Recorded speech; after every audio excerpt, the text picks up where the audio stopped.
Invisible Man, English Notes, Chapter 12.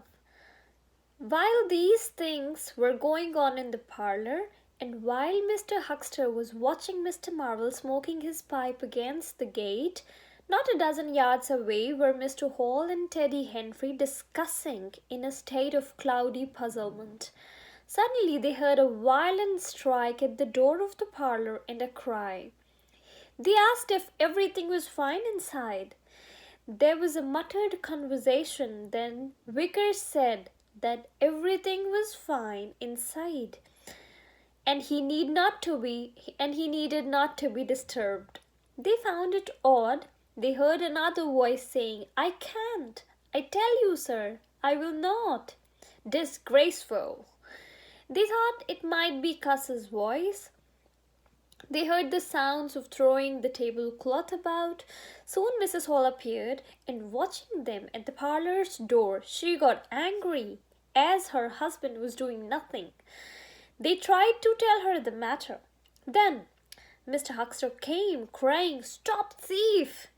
Soon there was a confusing noise in the parlor.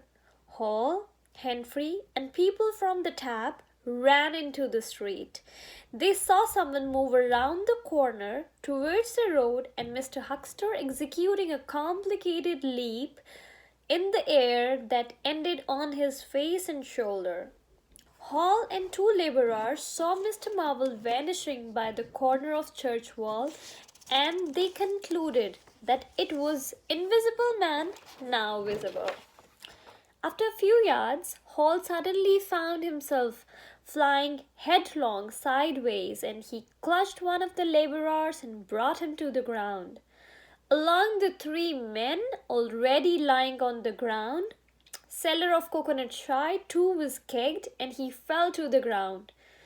Mrs. Hall remained in the bar as she had been disciplined by the years of experience. It means that she waited in the bar, for there was no one else for taking care of it. Besides, Cuss and Bunting were in the parlor. It shows that she had a sense of decision-making and responsibility. She does not lose her temper easily. Suddenly, Cuss came out of the parlor, and without noticing her, he ran into the road and tried to catch him. He wasn't aware of Mr. Marvel because the stranger handed over the books and bundle in the yard. Mr. Cuss was merely wearing a kind of skirt. He shouted that the man has got his trousers and every stitch of Vickers' clothes. When he came to the corner and joined the tumult, he was struck at his feet and then behind the ear. He set off back to the coach and horses, and when he was halfway, he heard the yell of the Invisible Man. And as he came back to the parlor, he shouted and said to Bunting to save himself, and told that "I am coming." At that time, Mr. Bunting was trying to clothe himself in a rug placed around the fireplace. Cuss rushed onto the window and said, "We'd better clear out from here. He's fighting mad."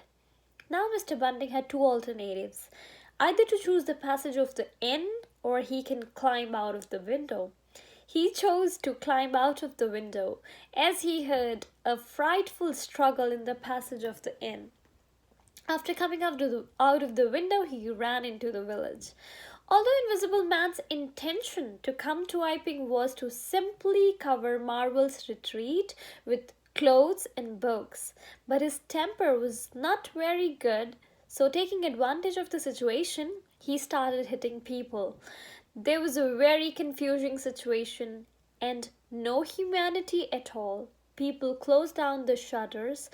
The Invisible Man amused himself by breaking the windows in the coach and horses and a street lamp. He cut the telegraph wire. After this, he vanished absolutely from the Iping. And that's all.